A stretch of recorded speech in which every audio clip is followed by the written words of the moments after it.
Hey everyone, this is a carbon chamber testing objective deck that features an unusual assortment of characters. Instead of Dark Jedi and Bounty Hunters, we'll mainly be using musician characters. In Star Wars CCG, musicians often have game text that becomes stronger the more musicians you have grouped together. That might sound gimmicky, but don't be fooled. This deck can win battles by huge margins, it can lock down critical sites, and it retrieves lots of force. Let's jump right into it. The objective starting cards are Carbon Chamber Testing, the Carbonite Chamber Site, Carbonite Chamber Console V, Security Tower V, and Jabba's Prize, which will most likely get replaced by the opponent's Jabba's Prize, and that's fine. Your starting interrupt, any methods necessary, then takes into hand the following cards: Jabba's Palace Dungeon, Boba Fett V, and Boba Fett's Blaster Rifle V. Also, your Security Tower lets you take Despair V into hand at this time. At this point, your opponent doesn't know that you are playing a musician's deck. For additional activation, the objective pulls the audience chamber. The deck will be fishing through its force pile, mostly via IG-88V, to pull the Dagobah Cave and Nal Hutta, or Jabba's Haven to pull Nal Hutta. The Carbon Chamber Console V activates one per turn as well, so in total, this is 13 activation per turn once everything's set up. Jabba the Hutt also provides bonus activation.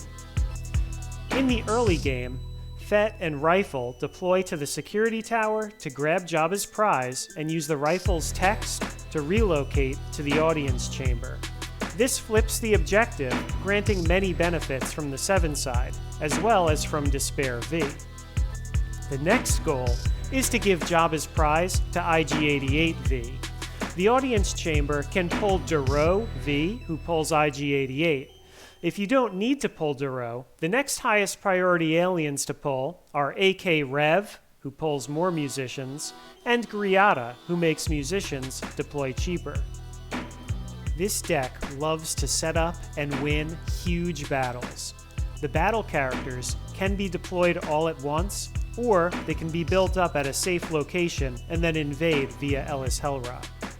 The most powerful battle characters are Nizuk Bek, who can force an opponent's character to move away, Lin Mi, who deducts from the opponent's total power, and Oompas Stay, who makes all the other musicians power +2 each. In addition to these three, it's desirable to deploy as many cheap musicians as possible to maximize the bonuses. Scum and Villainy, along with Griata, will make most of the musicians deploy for 0 or 1 force. Since AK Rev, Proxima, and Griata pull characters into your hand, it's easy to build up a large number of characters and drop them all at once. Let's look at a quick scenario. Suppose Scum is on the table and we're ready to attack an opponent's site. We deploy, get ready for this, Griata, Ristal, Barquin, Dodo, Lin Mi, Nizuk, Rappertuni, and Oompas Stay.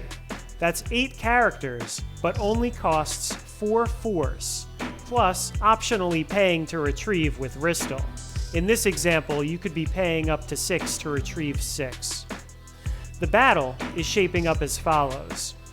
Dark has 34 power, including the power from Despair V. Lin Mi takes 7 power away from Light. Dark may use Nizuk Bek to choose a Light character to move away when the battle is initiated, and Dark may be able to use Rappertuni and Ristal to set Light characters to power equals 0 and forfeit equals 0. Because this deck is all about winning big battles, it's often a good idea to grab Hoojix. Light may Hoojix out of one bad battle, but if it's grabbed, Light will lose the game on the second bad battle. Aside from winning huge blowout battles, this musician deck has another big strength, and that is locking down a critical site location. In some matchups, Dark just needs to own one important site, like the Audience Chamber against Prophet, or the Thebe Palace Throne Room against We Have a Plan. To lock down a site, Darkside can deploy directly to that site or move in later via Ellis Hellrot or Lana Dobreed. The key is to deploy lots of musicians, but always including Lirin Karn, who creates the so-called cover charge. Lirin Karn counts up the other musicians at the site. So, suppose there are 5 musicians. That means that every time a character wants to deploy or move to Lirin's site, the deploy cost or movement cost is +5. This also affects Dark, so make sure you deploy Lirin last. Having to pay such huge extra costs to deploy and move to a key site can be maddening for the opponent. This deck is sometimes called a cover charge deck, because that tends to be its most memorable feature. The cover charge is amplified by several other key cards. Nizuk Beck sends characters away, which means they have to pay the extra cost again to move back in. Rappertuni adds a similar cost to initiating battle, only affecting the opponent. And Greedo adds insult to injury by making Lightside pay to fire their weapons, and he blocks Nabron leads.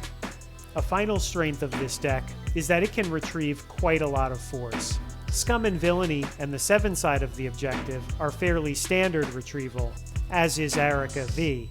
It's really Ristal, and occasionally Barquin Dan, who bump the retrieval up to levels not normally found in a Darkside deck. To wrap things up, let's quickly talk about a couple of matchups. First, Prophet. This is a great matchup. They let Dark start 2 aliens, which should be Nizuk Beck and Duro V, pulling IG-88 V as well. Dark locks down the Audience Chamber, so Light can never free Han. Now, let's consider a tougher matchup, Quiet Mining Colony. The Bespin text that makes all deploy +1 to Cloud City sites is very rough on a musician deck that wants to deploy 7 or more characters in a single turn. And Leia Rebel Princess, teleporting around with Path of Least Resistance, can be quite tough on this deck as well. Musicians are a fun, alternative way to play Carbon Chamber testing. Try out this deck if you'd like to surprise and perhaps infuriate your opponents.